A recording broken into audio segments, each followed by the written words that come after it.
نعره حیدری. أعوذ بالله من الشيطان اللعين الرجيم. بسم الله الرحمن الرحيم. فوض أمري إلى الله إن الله بصير بالعباد ولا حول ولا قوة إلا بالله العلي العظيم. حسبنا الله ونعم الوكيل ونعم المولى ونعم النصير. والصلاة والسلام والتحية والإكرام على الرسول المسدد المصطفى الأمجد المحمود الأحمد الذي سمي في السماء بأحمد وفي الأرض بأبي القاسم محمد. اللهم صل على محمد وآل محمد وعجل. وعلى أهل بيت الطيبين الطاهرين المعصومين المظلومين المنتجبين الذين أذهب الله عنهم الرجس وطهرهم تطهيرا. اللهم صل على محمد وآل محمد وعجل. وقل رب اشرح لي صدري ويسر لي أمري واحلل عقدة من لساني يفقه قولي. أما بعد، قال الله تبارك وتعالى في كتاب الكريم: بسم الله الرحمن الرحيم. إن الدين عند الله الإسلام. صدق الله العلي العظيم. زينوا مجالسكم بالصلوات على محمد وآل محمد. اللهم صل على محمد وآل محمد. My respected scholars, elders, brothers and sisters in Islam and Iman here in Melbourne, across the globe, wherever you're hearing my voice, Assalamu alaikum jami'an wa rahmatullahi wa barakatuh.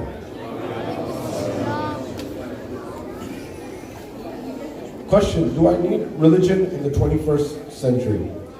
We've been discussing many things and we're culminating this conversation tonight where we've been discussing the future of our community in light of Karbala.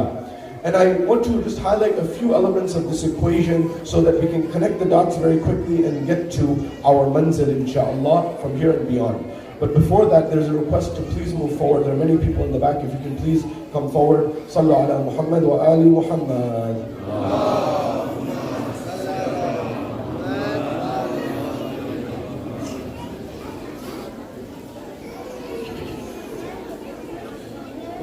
صلوا على محمد وآل محمد.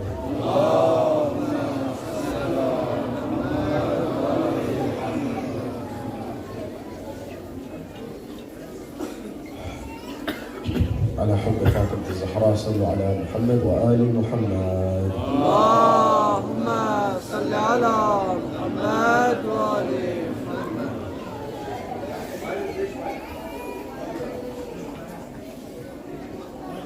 اور محمد والے بیت محمد صلوات. اللهم صل على محمد وآل محمد.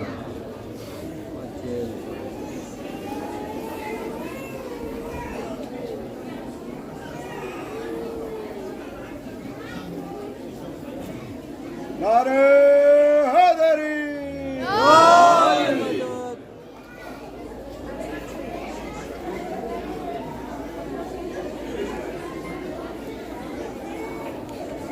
نعره حیدری.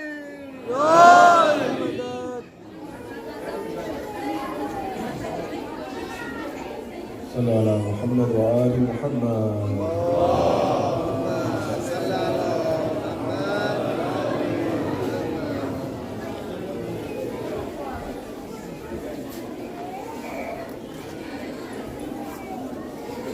اور محمد والے بیت محمد صلوات. اللهم صل على محمد وآل محمد.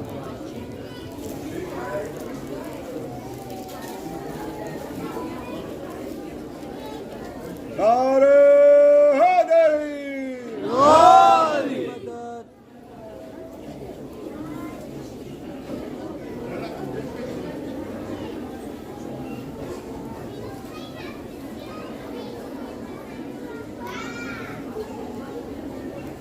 There's another request.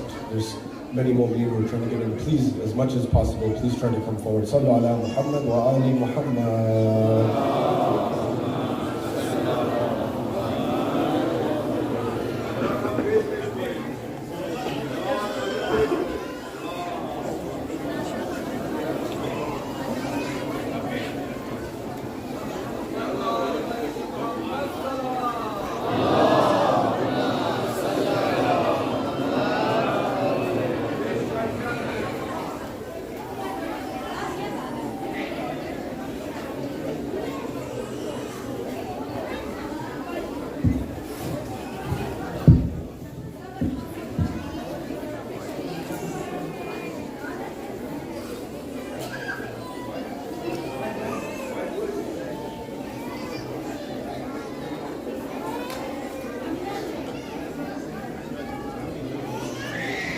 صلوا على محمد وآل محمد.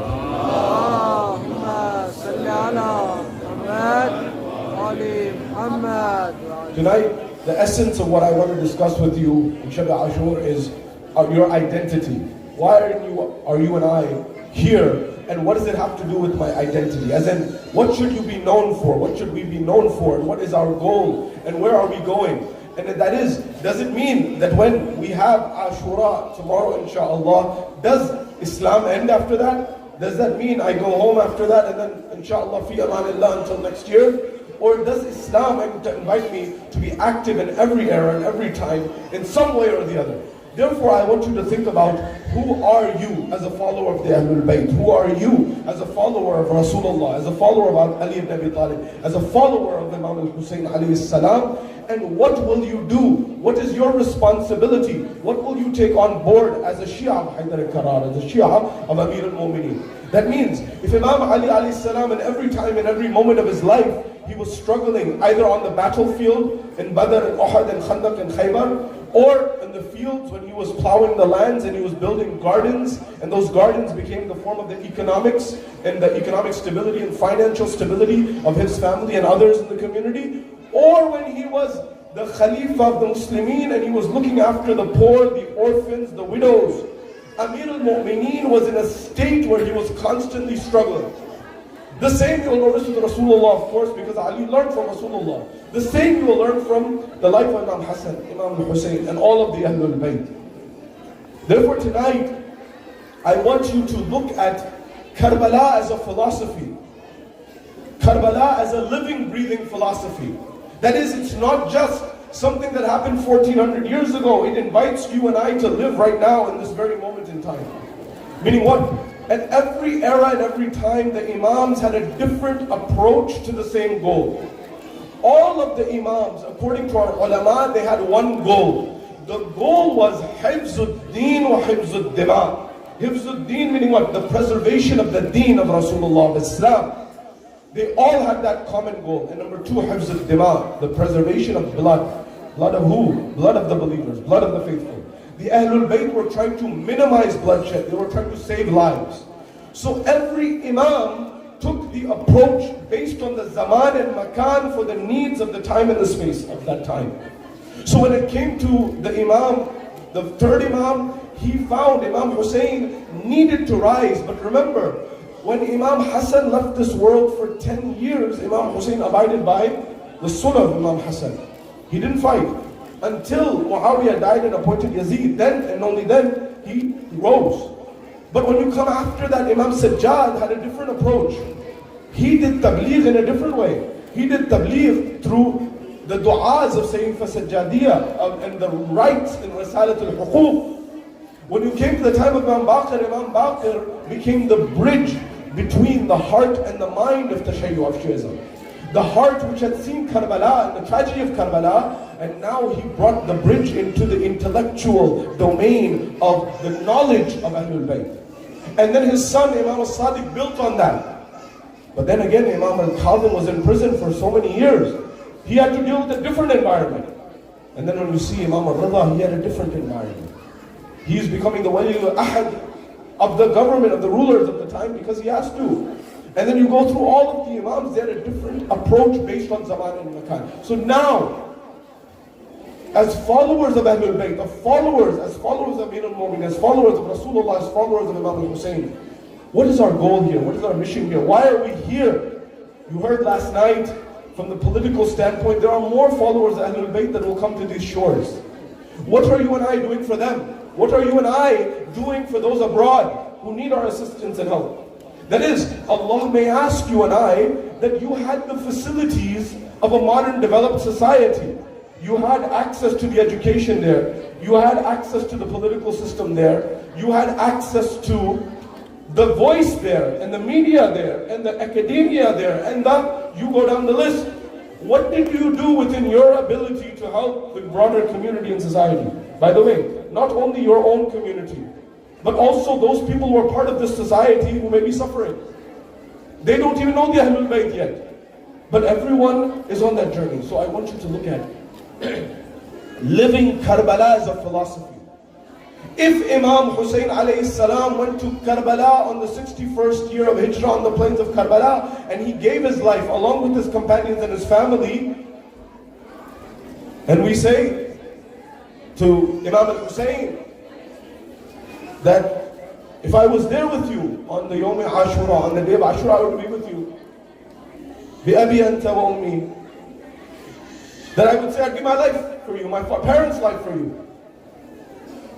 Ya laytani kuntu ma'akum. I would be with you. I wish I was with you so I could attain that high level.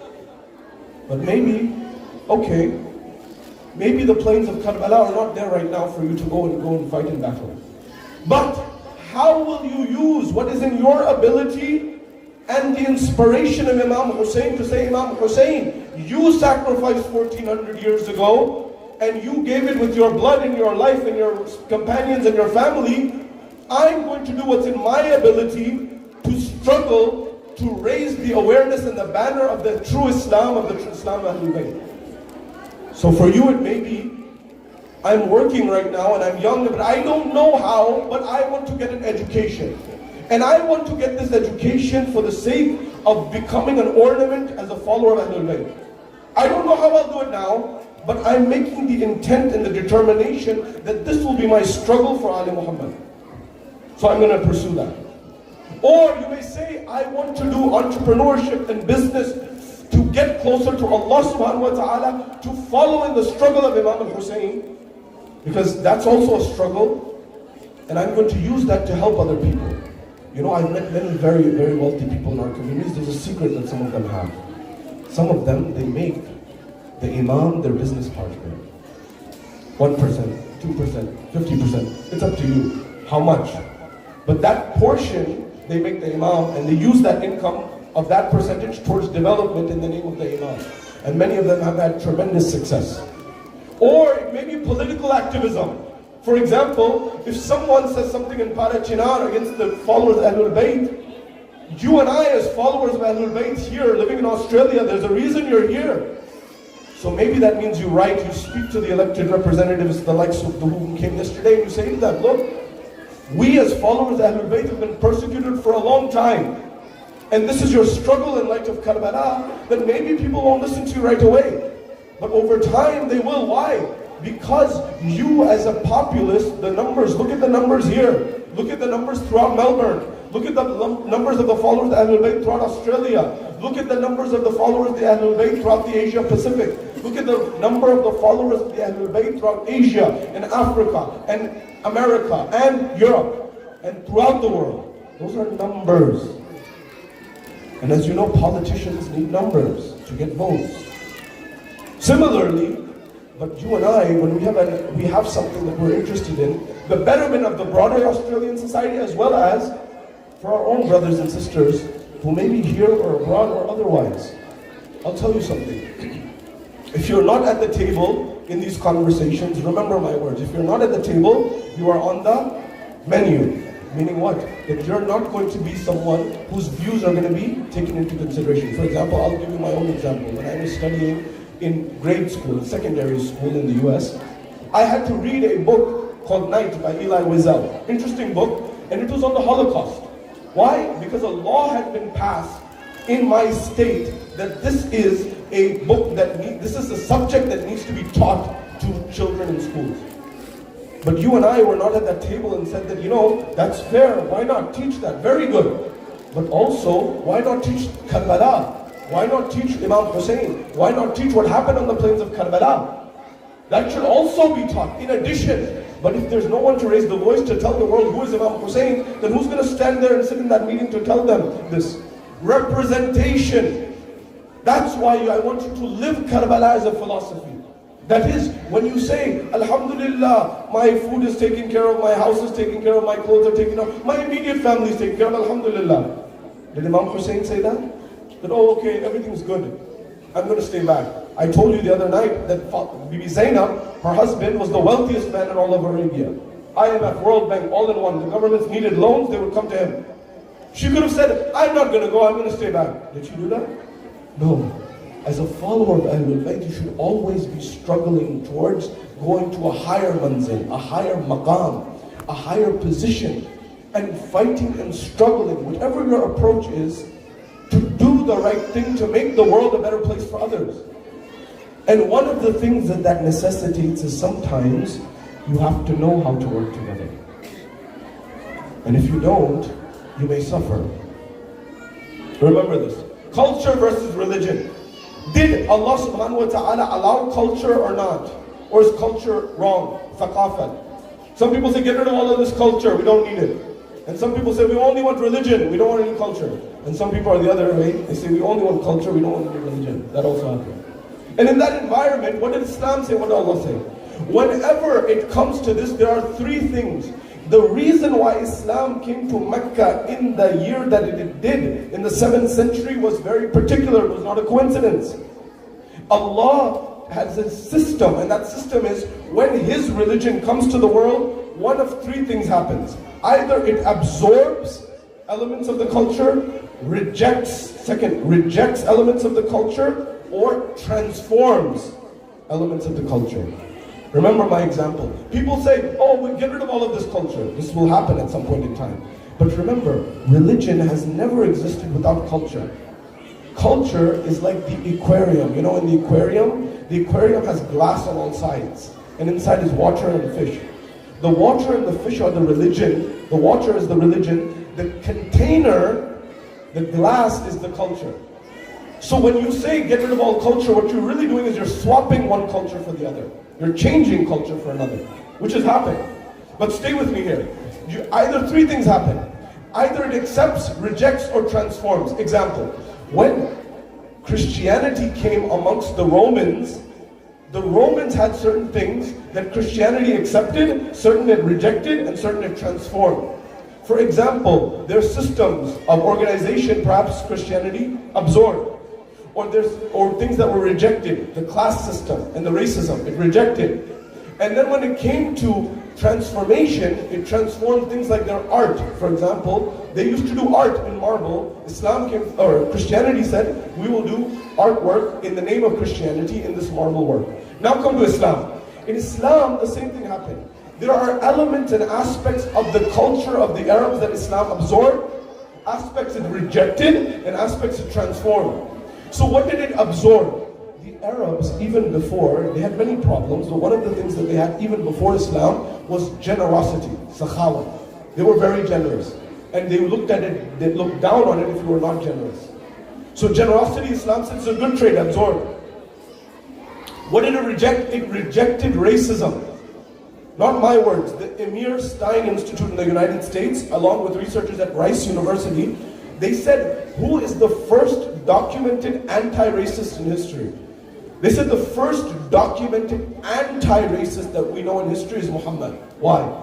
Because before Muhammad, there were people who said, we will not be racist, but they did not call others to stop their racism.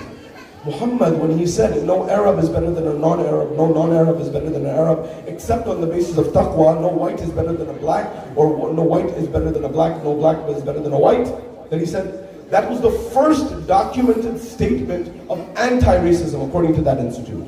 Meaning what? Rasulullah was well ahead of the curve. About what are you looking at skin color for? Why are you looking at these other externalities? Look at the heart of the person. Look at the goodness of the person, that's what matters. Similarly, if you and I are followers of that, we should realize that. So one, Islam accepted some things, rejected some things, it transformed some things. For example, one of the things, as you know, Hajj was done before Islam as well. But Islam absorbed it and made the niyyah for Allah subhanahu wa ta'ala alone. Another example is, do you know what was the most important thing in Arabia before Islam? One thing. The most important thing in all of Arabia at that time before Islam came was one thing, the qabila, the tribe. If you did not have a qabila, if you did not have a tribe, you were dead in the water, you were alone. And there was no one to protect you, there was no one to look after you, there was no one to take care of you. So what would happen to someone like Salman al-Farsi or Salman al-Muhammadi, who came from a different part of the world, and he comes to Arabia now? Is there anyone to look after him? So this is where Islam transformed the tribe, the qabila, from one isolated qabila, those that used to fight each other one-on-one, and used to fight each other two-on-two in different tribes, and Allah's messenger, through Allah's will, said, we are going to transform the Qabila into the Ummah. The Qabila, the tribe, became the Ummah. It expanded the horizon. So he said, if tomorrow, so no one has a Qabila, no problem, the Ummah will look after you. So then, it expanded that dynamic. Now comes the question, you and I, as followers of Ahlul Bayt, what is our vision, what is our mission, what are we working on? Are we following in those footsteps? As in, Allah says that we made you into tribes. Allah in the Quran says we made you into tribes. But why? Qaba'ila. Why? لِتَعَارَفُوا. So you get to know one another. Not so you fight. Not so you say, I'm better than you, you're better than me, this, that. No. So you understand one another. But when it comes to the interest of the community, the ummah, you need to keep this in mind. Why? Because wherever you go, you are finding that unfortunately sometimes the followers of the Ahlul Bayt are not able to work together. True? Or not? I thought we were followers of Ahlul Bayt. This is this group, this is that group, this is this group, this is that group. You see, every community around the world is looking after their own interests. And when you and I begin to fight one another or not agree with one another, not work with one another, it's as if we are giving tears of blood to Imam Zaman, Imam. As in, the Imam is saying, look, do you really believe in me? Do you really trust me? Do you really have any love for me, any compassion for me? As in, the Ahlul Bayt have struggled so much, and on top of that, we give them more wounds. Stay with me. I was in a travel. Sometimes things happen and you don't realize them in life. I always talk about the development of our community, to raise each other up, to go higher. As Iqbal says, be like the Shaheen that goes higher. The winds that hit the falcon, the Shaheen, are not to demoralize it. It's to encourage it to fly higher. Similarly, Allah gives you and I tests so we go higher. But sometimes, the test is coming from your own people. And you're wondering, what's the wisdom here? Stay with me here. I won't mention where I was, but I was always talking about economic development and other things, and a brother came up to me afterwards and he shared something with me, which I want you to think about. He said, Sayyid, you always talk about economics, education, development, may Allah bless you. I want to share something with you. I said, please. He said, I'm from Iraq. He said, I was an engineer in Iraq, and I had a good position and a good business, and life was good. And then because of the politics, I had to leave. When I had to leave, I came to Europe. When I came to Europe as a refugee, I was not able to work as an engineer anymore. I had to get whatever job I can. So he said, my job, now I got a job in a grocery store, a supermarket. You know where they have the goods and the groceries. He said, my job was to procure the merchandise. That is, my job was to fill the shelves. So I talked to the suppliers, and I tried to get the best prices, and I filled the shelves. So I'm dealing with other businesses to get the best deals, to get the best rates, so that we can use that and then sell them to the customers and make a business margin. He said, so Sayyid, I didn't know anything about this, so I learned a lot. I studied, I practiced, I struggled, and I learned how to negotiate. I learned how to sell. I learned how to deal with the suppliers to the point that I became the best at that job, in that position. And I became someone, I used to negotiate so hard, I used to get the most profit margins because I would squeeze the suppliers and get the least price. And then when we sold it, we would sell it with more margin, we'd make more money. And so one day passed, 2 days passed, months passed, year passed. Eventually the economy is booming, the business is booming, life is good, I feel good. And he said then, the owner of the store, my boss, he said, he called me into the office. He said, I need to speak to you, please. So he comes into the office. And he says, yes. He's wondering, promotion, what's going to happen? Maybe he's my manager, maybe what's going to happen? He says, this is tough, but I have to fire you. I have to lay you off. He said, I got shocked. But I thought to myself, he gave me an opportunity, so he was thankful. So I thought to myself that, fair enough, no problem, no issues. So he said, just one thing. So he's telling me, the owner of the business, he He said, just one thing, no problem. You gave me an opportunity when I didn't have an opportunity. I worked hard, things worked out, no problem. You made this decision, I respect it, totally fine. Just one question. And I want an honest answer. That's all I want. I said, sure. What is it? He said, look, you know and I know, business is good, economy is good, and in this position I am good. Meaning what? The economy is booming, the business is booming, and in terms of this position and the work, you know I'm the best employee you've ever had in this. You know this and I know this. And so he looked at him and he said, you're right about the business is booming, you're right about the economy booming, and you're also right that you are the best person that's ever done this job, no doubt. So then he asked, then why? Why? If there's no need. Then he said, the answer that I got, he said, I will never forget. He said, yes, all of the above are true, you're best at this business, the business is booming, the economy is booming, there's no apparent need, there's only one reason why I have to lay you off and let you go and fire you. And he said, what is that? He said, the reason is you did not understand the system. He said, what do you mean I didn't understand the system?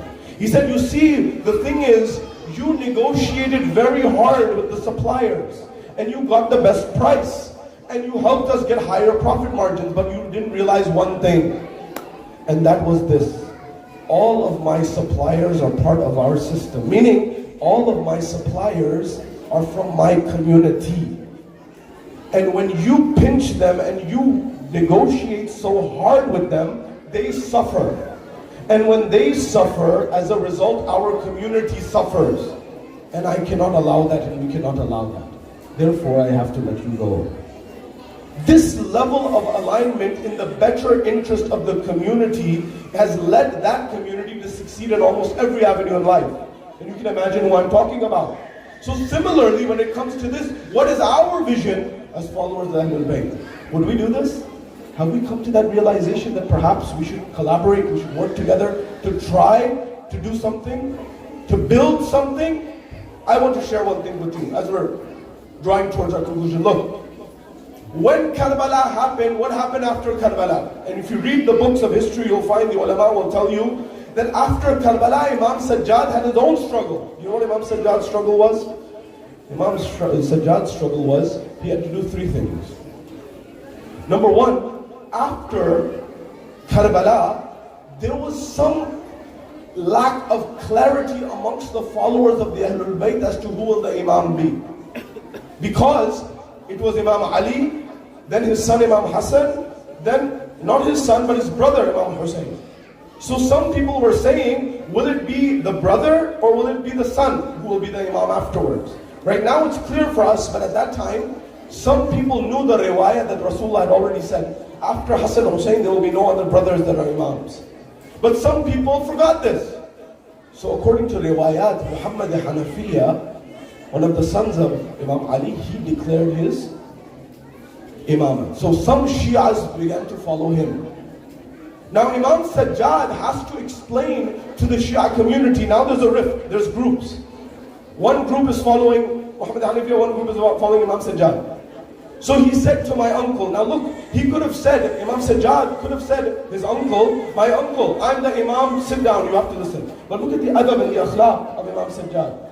As the same way Allah said in the Quran to Musa, اذهب إلى فرعون إنه طغى, but he also said قولا لينا, talk to him in a light tone, in a soft tone so he understands and he listens.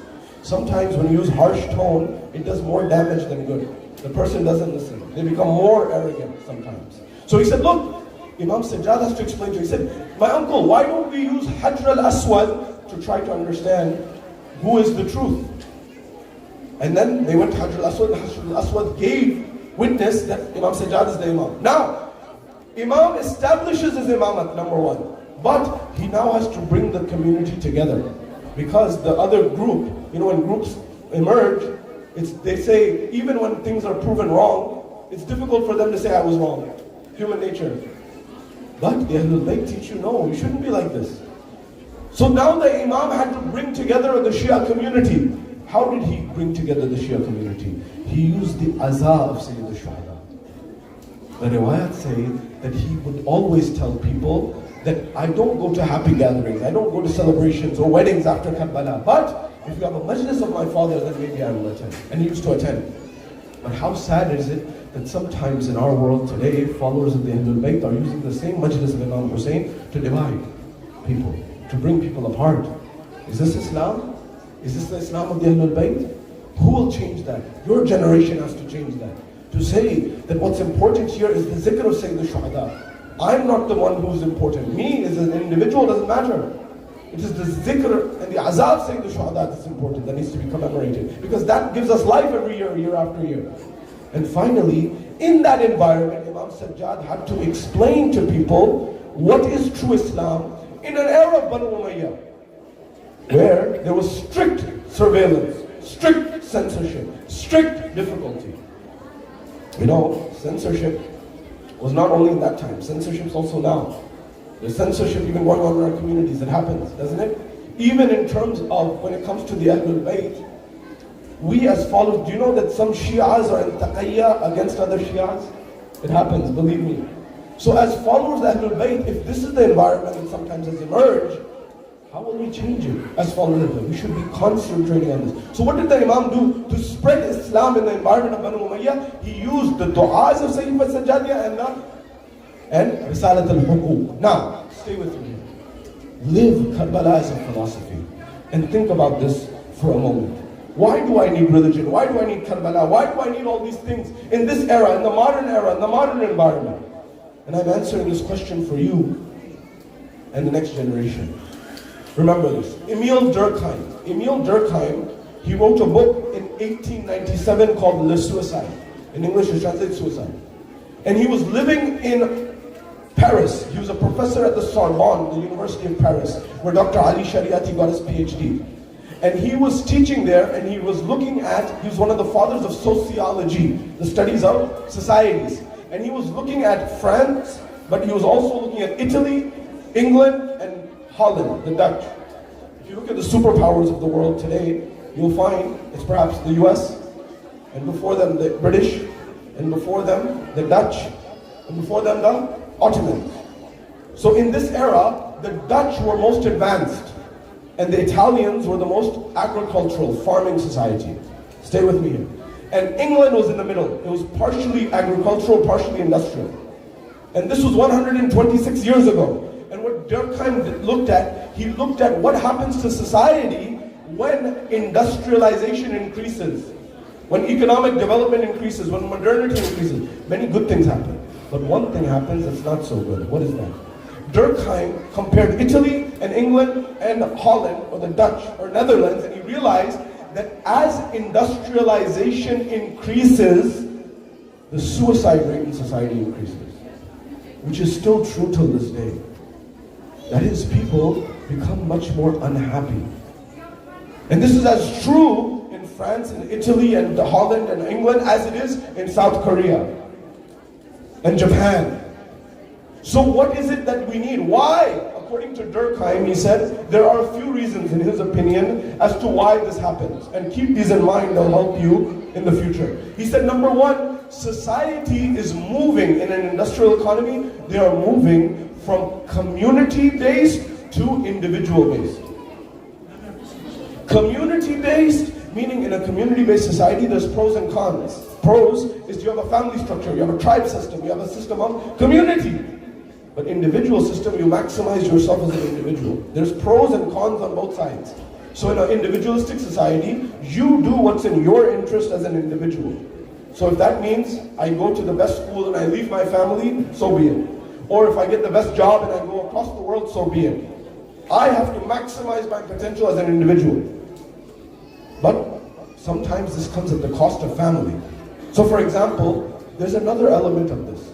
And the reason it causes pressure on the mind, according to sociologists such as Durkheim and others, is in an individualistic society, such as America, such as Canada, England, and similar, when you win, when you make it, when you achieve success, so you become Elon Musk, Jeff Bezos, Bill Gates, and you make all the money from the societal perspective, If you make it, society gives you all the applause and says you made it, congratulations, you made it. Why?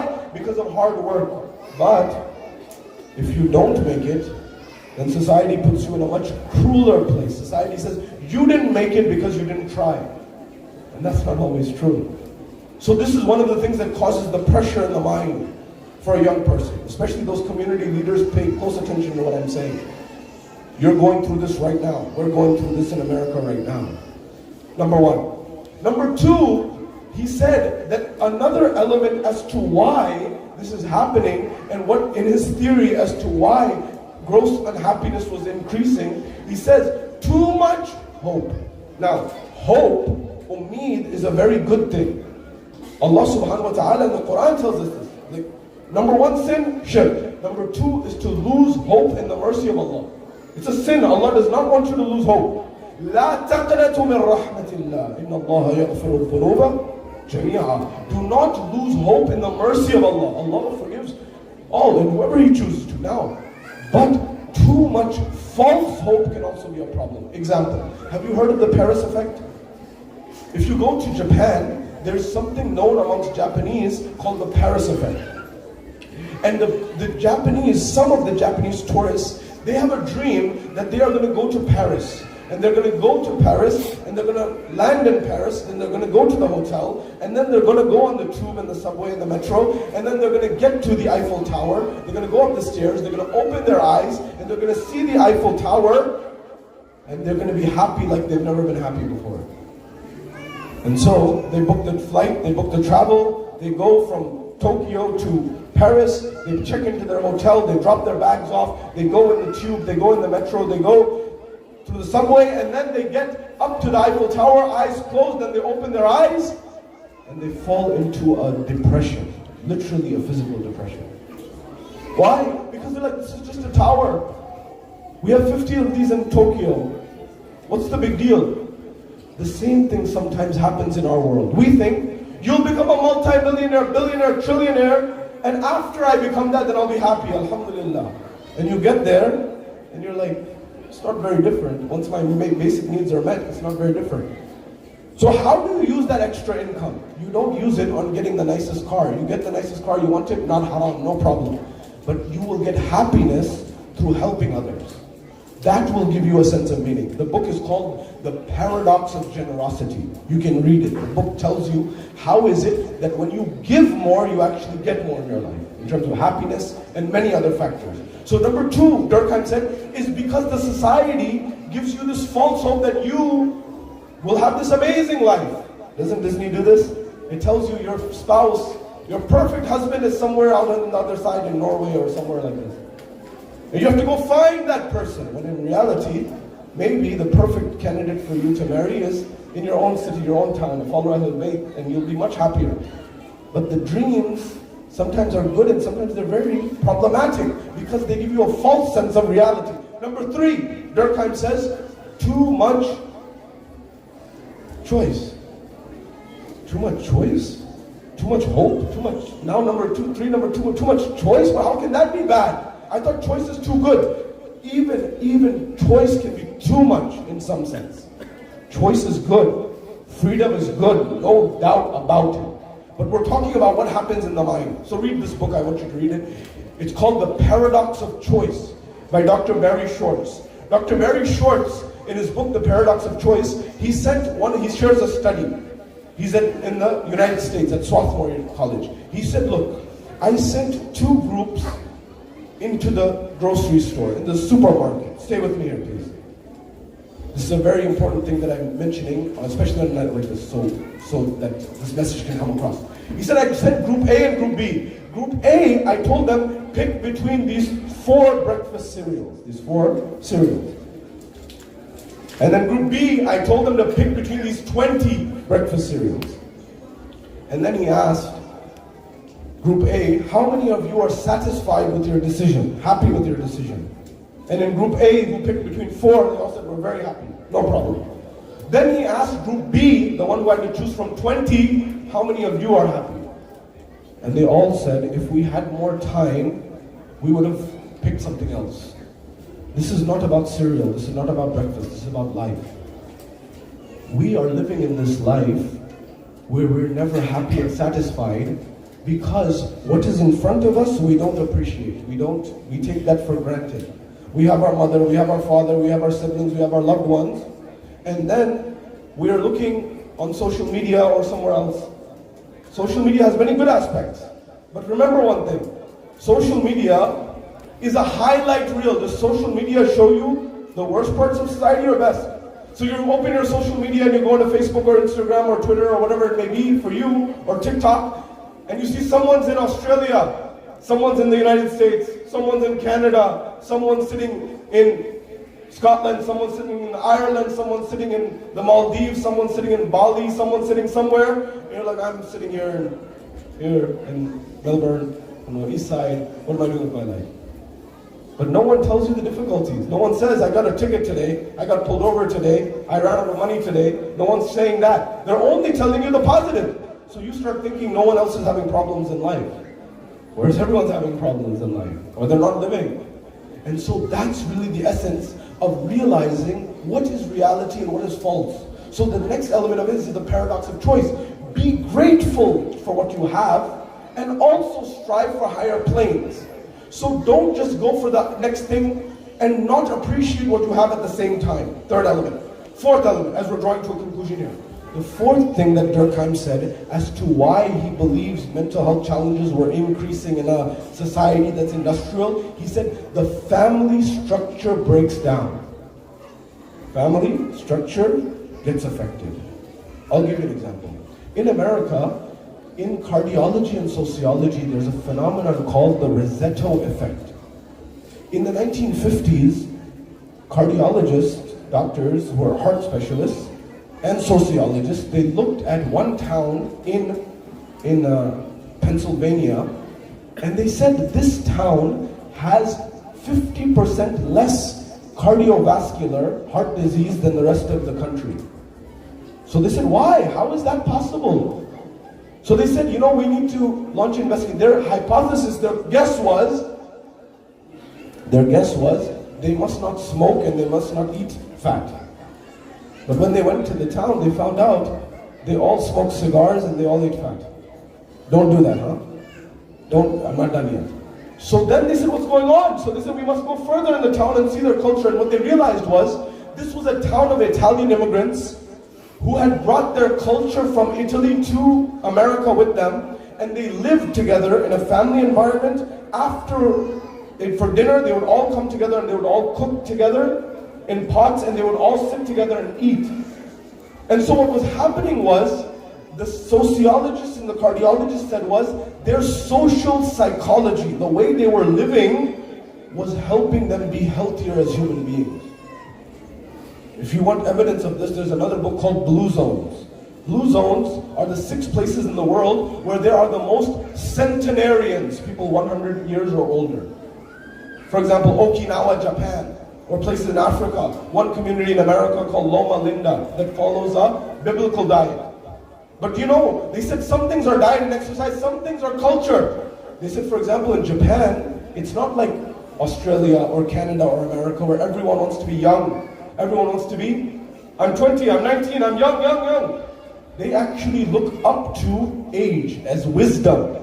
So the same way on calendars, we may have younger people, they have older people, and they look at it as hikmah, as wisdom. And so their culture is helping them live longer. The culture around you has an impact on you, whether you understand it or not. Sometimes better, sometimes worse. So the family structure, he said, is very important, and the family structure is deteriorating in our industrialized society.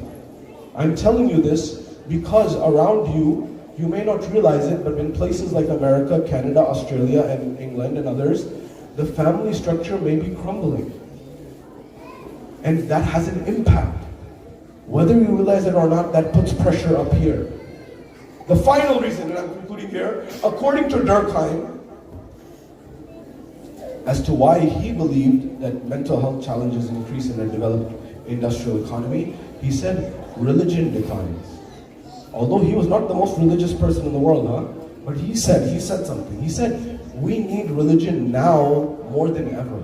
Because religion gave people that sense of community, that sense of belonging, that sense of, I have a responsibility to not just myself and me, but also to my family, to my friends, to my community, and the broader society. And he said that decline is causing us to suffer. Why the religion? Why? I'm telling you, that's the answer that is there. There are studies after study from Harvard, LSE, many other, FSU in the US, many other institutions that have found people who are active religiously, who attend one or more religious gathering a week, on average are happier, healthier, and wealthier than those who do not. But if and only if the community that they are in is positive and supportive. If the community is adab, then it doesn't work that way.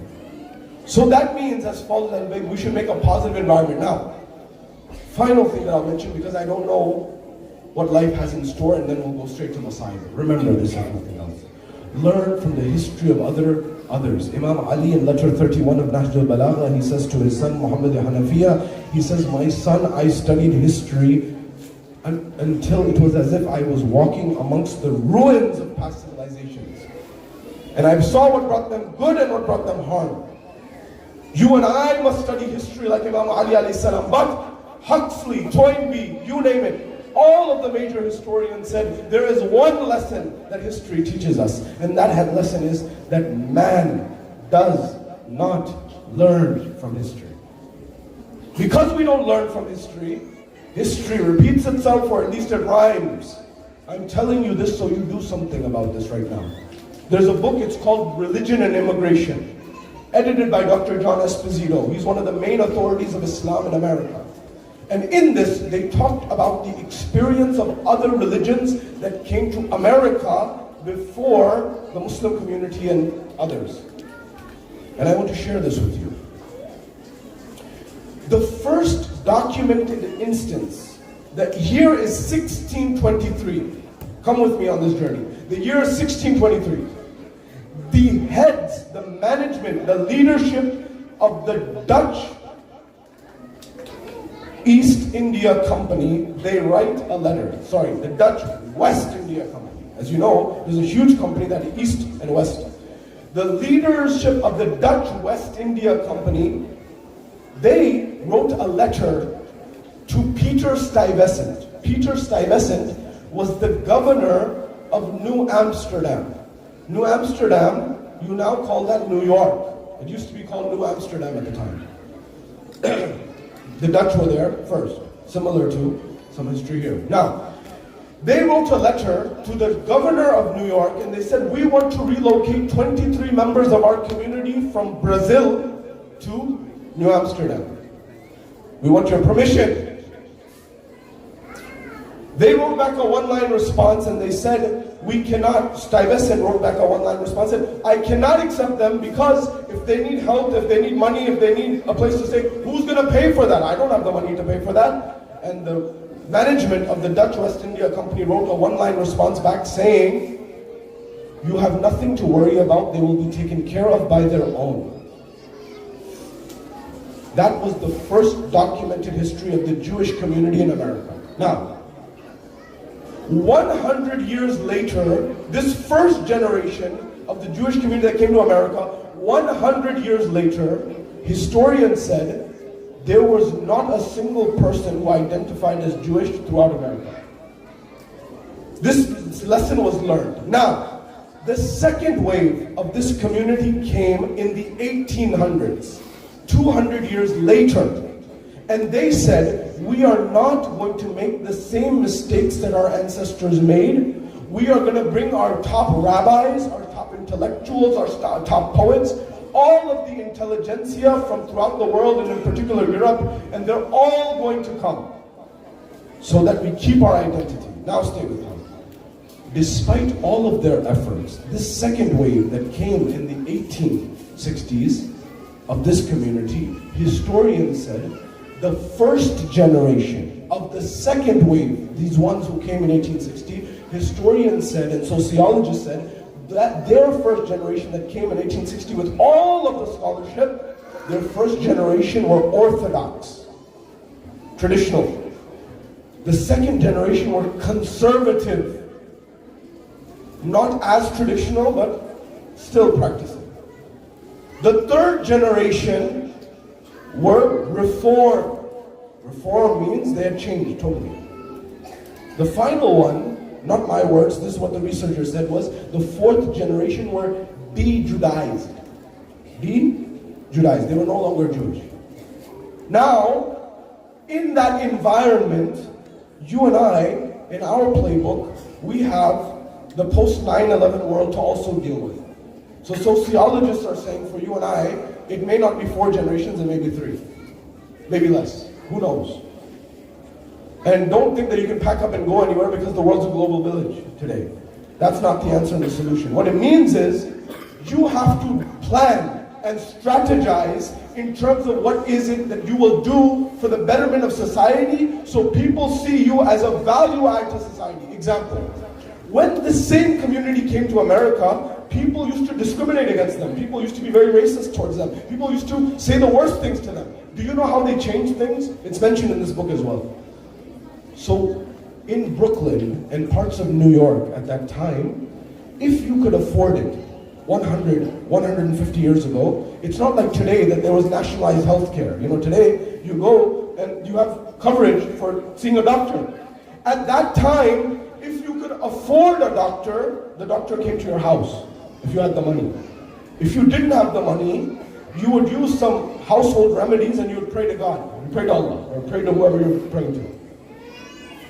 So in that environment, this community, they set up hospitals. At that time they called them hospitals, but today they would be like clinics. 2 beds and 1 doctor, for example.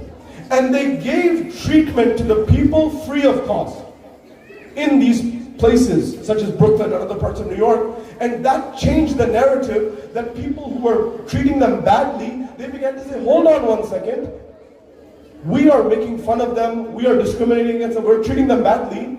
But when our kids become sick, our children become sick, we take them to their clinics and their hospitals because they give treatment for free. And if we make fun of them and continue to make fun of them and they close their clinics and hospitals and they go somewhere else, our children will die. That's how it changed the narrative, and people began to say, we need to take care of this community. Similarly, as followers of Ahlul Bayt, you and I need to make sure we look at the internal and the external model. Get involved in academia, get involved in finance, get involved in politics, get involved in media.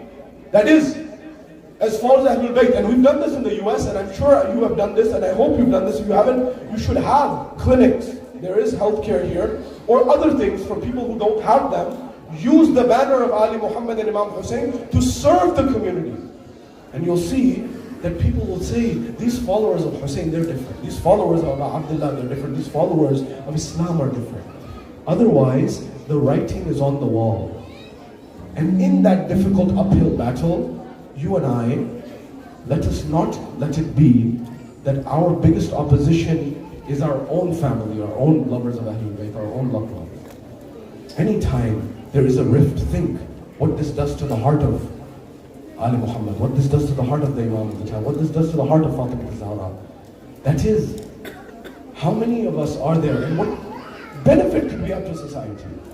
There's much to say. I'm leaving everything. Tonight is that night which is known as Shabbir Ashra. It is the night before everyone is sacrificing their life. The narration say Hamid ibn Muslim, he was there in the night before, and he was saying that I was hearing the sound from the camps of Imam Hussein as if bees were buzzing. And it was as if bees were there. And when he brought his ears closer, he found out they were doing tilawat and recitation of the Quran. They were doing ibadah, they were worshipping Allah subhanahu wa ta'ala. This was that night. Ajrukum ala Allah, azadaro shab ashur hai, khayma Imam Hussein mein रात का वक्त है और जो भी है ये तैयारी कर रहा है अगले रोज़ की कोई माँ है جو کسی کے بال سنوار رہی ہیں، اپنے لال کے بال سنوار رہی ہیں، وہ کہہ رہی ہیں کہ کل وہ دن ہوگا جب تو جنگ میں شرکت کرے گا اور آل محمد سرخرو ہوں گے تیری شہادت سے کہ تو نے راہ حق میں اپنی جان دی اور نثار ہو گیا۔ زینب اون محمد سے بات کر رہی تھی، اے اون محمد جو بھی ہو جائے فرات کے پاس سے پانی نہ پینا۔ اے فروا قاسم سے کہہ رہی تھی، اے قاسم کل وہ جنگ کرنا جو تاریخ یاد رکھے۔ اور لیلا کہہ رہی تھی، اے علی اکبر، اے شبیہ پیمبر، حسین کی دفاع کرنا۔ سب مائیں یاد رکھ رہی تھیں اور نصیحت کرتی جا رہی تھیں اپنے بچوں کو۔ اور جب صبح ہوئی، فجر آیا تو پھر وہ اذان آئی، وہ اذان جو اذان علی اکبر ہے، جو قیامت تک گونج رہی ہے، وہ آخری اذان۔ خدا جانے دل حسین ابن علی پہ کیا گزری جب فرزند علی اکبر اذان دے رہے تھے۔ ایک افتخار ہوگا مگر اس کے ساتھ شاید ایک یاد ہو، ایک یاس ہو، ایک حسرت ہو، ایک آس ہو کہ یہ آخری بار میرا شہزادہ اذان دے گا۔ شبیہ پیمبر اجرکم علی اللہ۔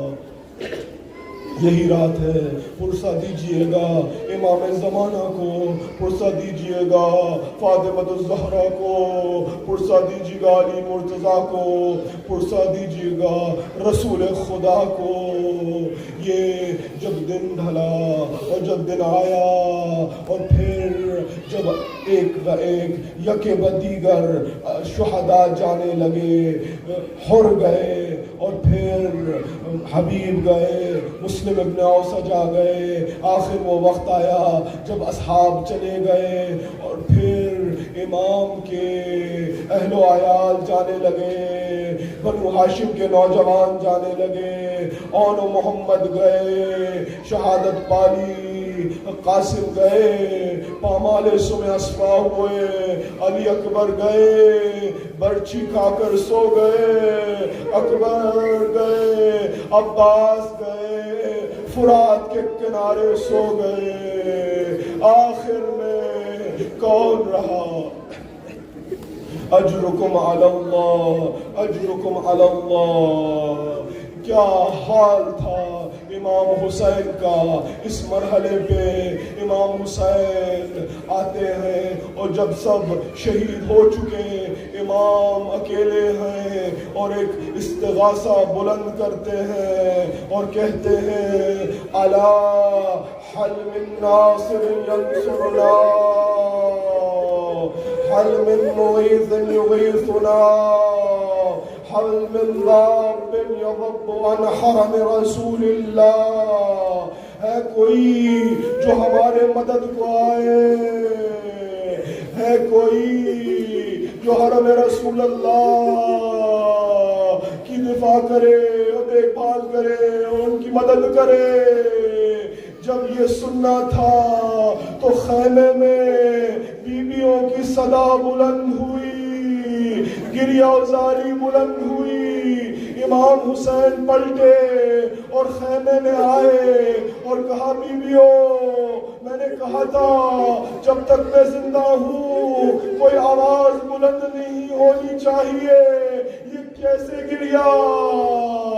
جب یہ سنا تو بیویوں نے کہا کہ مولا آقا کیا کرے؟ آپ کے استغاثے میں کچھ ایسی غربت تھی کہ اپنے آپ کو 6 ماہ نے 6 مہینے والے نے علی اصغر نے جھولے سے گرا دیا۔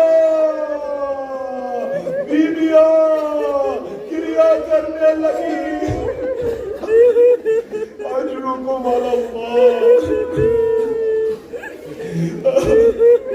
اجرکم علی اللہ۔ امام حسین نے کہا کہ یہ پیاسا ہے، شاید میں اس کے لیے کچھ پانی لے آؤں۔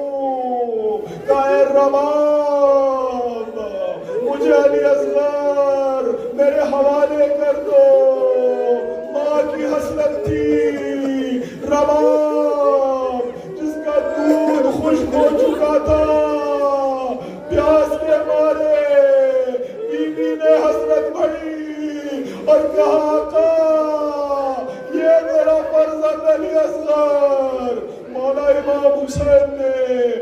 بچے کو اپنی ہاتھوں میں لیا، گویا کہ قرآن اٹھا رہا تھا۔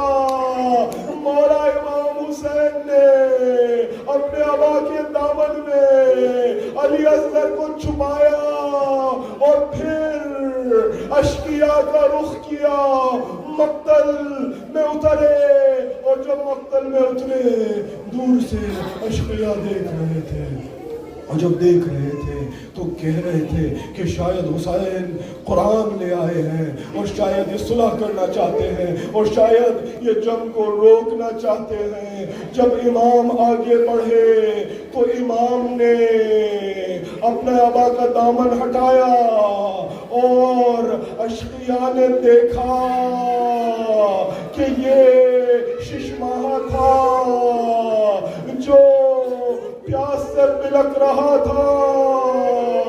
اشقیاء دیکھ رہے تھے، اور جب دیکھ رہے تھے ایک گروہ نے کہا اے پسر سعد، ہمیں یہ نہیں پتا تھا کہ اتنے چھوٹے بچے حسین کے ساتھ ہیں، یہ کیا ہوا؟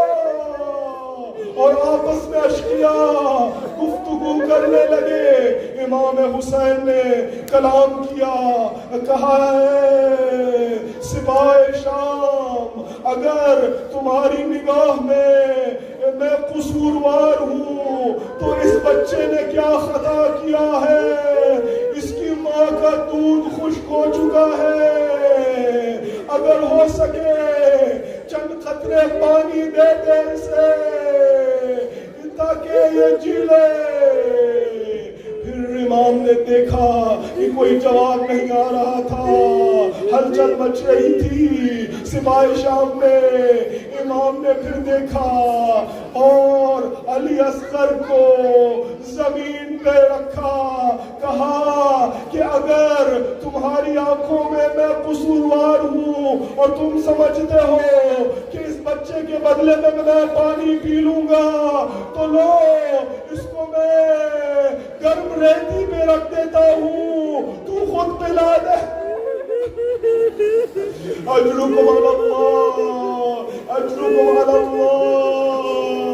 کہتے ہیں عجیب شعر کہ جب امام حسین علی اصغر کو لے آئے تو کیا حال تھا اور کیا حال ہونے والا ہے۔ یہ در نجف ہے، ابھی یاقوت بنے گا، یہ در نجف ہے، ابھی یاقوت بنے گا، جس جھولے میں کھیلا ہے وہ تابوت بنے گا۔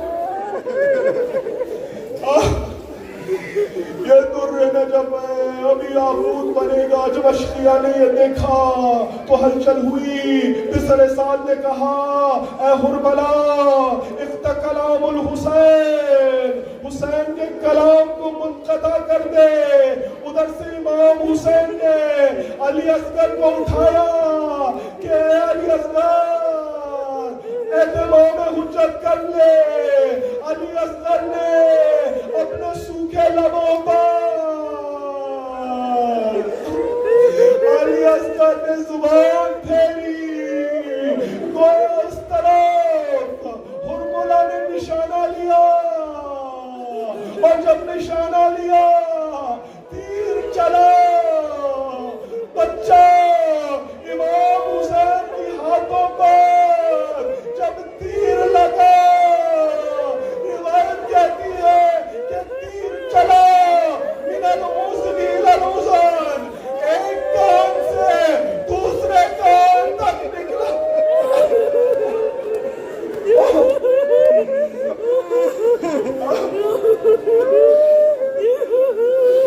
اجرکم علی اللہ۔ آخری مرحلہ، یہی رات رہ گئی ہے، پتہ نہیں زندگی میں رہے یا نہ رہے۔ فرصت دیجیے آل محمد کو، علی اصغر کے مسائل ہیں، باب الحوائج، دعائیں مانگیے۔ کہتے ہیں کہ امام نے ہاتھ میں لیا اور خون جاری ہوا۔ جب خون جاری ہوا تو امام نے اپنے ہاتھوں میں خون کو اکٹھا کیا، خون علی اصغر امام کے ہاتھوں میں ہے. امام نے چاہا کہ زمین پہ پھینکے، جبرائیل آئے، کہا حسین اگر یہ معصوم خون زمین میں اتر گیا تو قیامت تک کوئی بیج نہ اگے گا. امام نے چاہا کہ آسمان کی طرف پھینکا جائے، کہا حسین قیامت تک بارش نہ ہوگی. یہ ایسا خون ہے، انکار آسمان کو ہے، راضی زمین نہیں. اصغر تیرے لہو کا ٹھکانہ کہیں نہیں. امام علی مقام نے خون اصغر لیا، اپنے ریش مبارک میں، اپنے چہرے اقدس میں، اپنے داڑھی میں امام نے خون علی اصغر ملا اور کہا میں اپنے نانا رسول خدا سے اسی عالم میں ملوں. اجرو کو امام اب امتحان حسین ختم نہ ہوا، اب امام کو خیمے میں آنا ہے اور ایک ماں کو بتانا ہے. امام آگے بڑھ رہے ہیں اور پھر جب آگے بڑھ رہے ہیں پھر پیچھے قدم لے رہے ہیں. کیسے ماں کو بتائیں کہ اس کا ششماہ ذبح ہو گیا. امام آگے بڑھے اور آخر خیمے تک پہنچے، اور جب خیمے تک پہنچے، جب پہنچے ایک صدا دی مولا امام حسین نے. میں نے بس ختم کیا. امام نے کہا کہ اے رباب اپنی امانت لے لو، رباب اپنی امانت لے لو. خدا کسی ماں کو یہ منظر نہ دکھائے.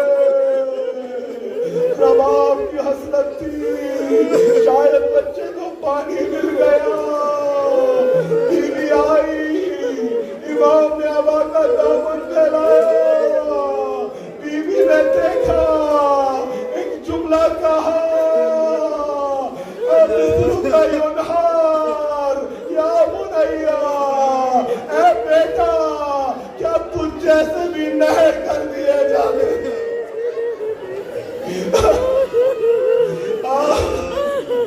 اجرکم اللہ، اجرکم اللہ. خدا جانے رباب کے دل میں کیا گزری کہ علی اصغر پیاسا رہا اور ذبح ہو گیا.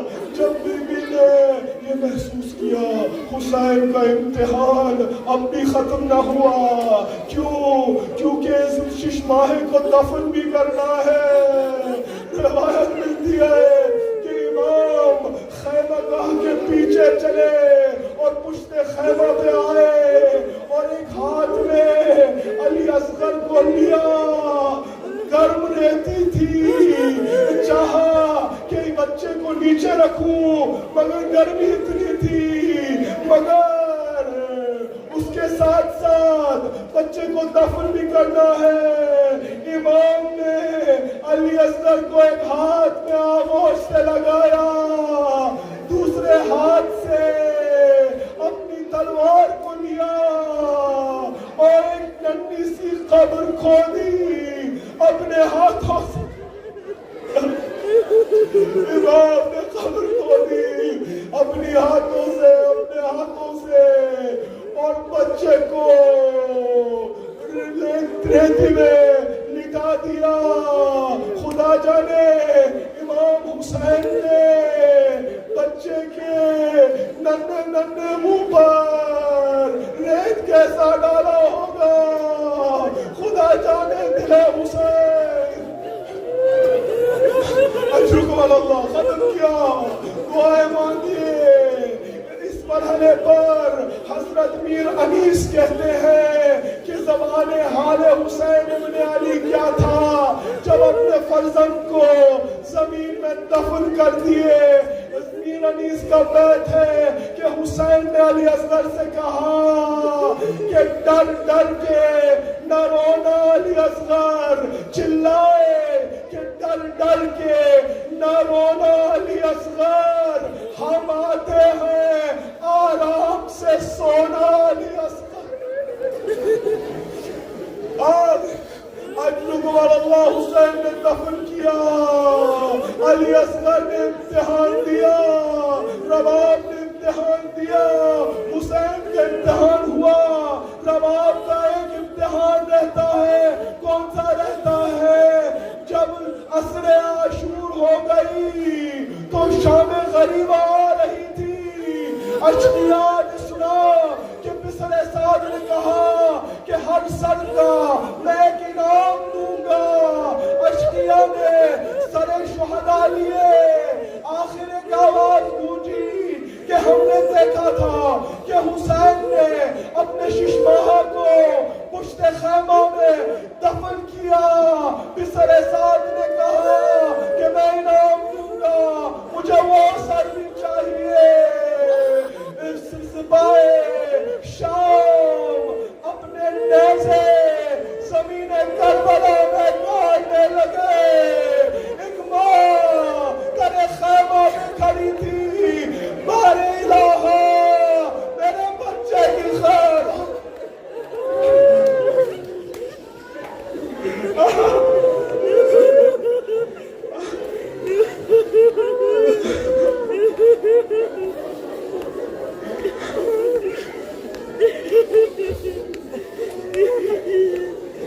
صلی اللہ علیہ یا رسول اللہ,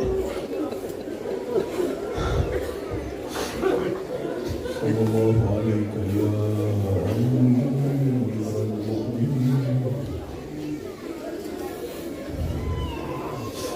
صلی اللہ علیہ یا فاطمة الزہراء سیدۃ النساء العالم,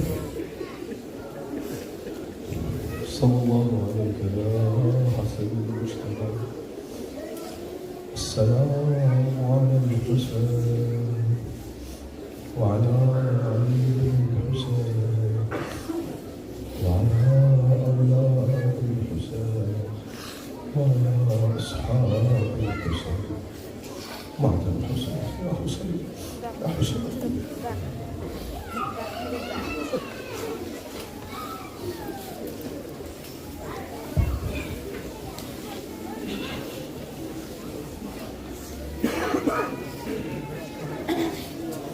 حسیناً و حسیناً و حسیناً, حسیناً و حسیناً و حسیناً, حسیناً و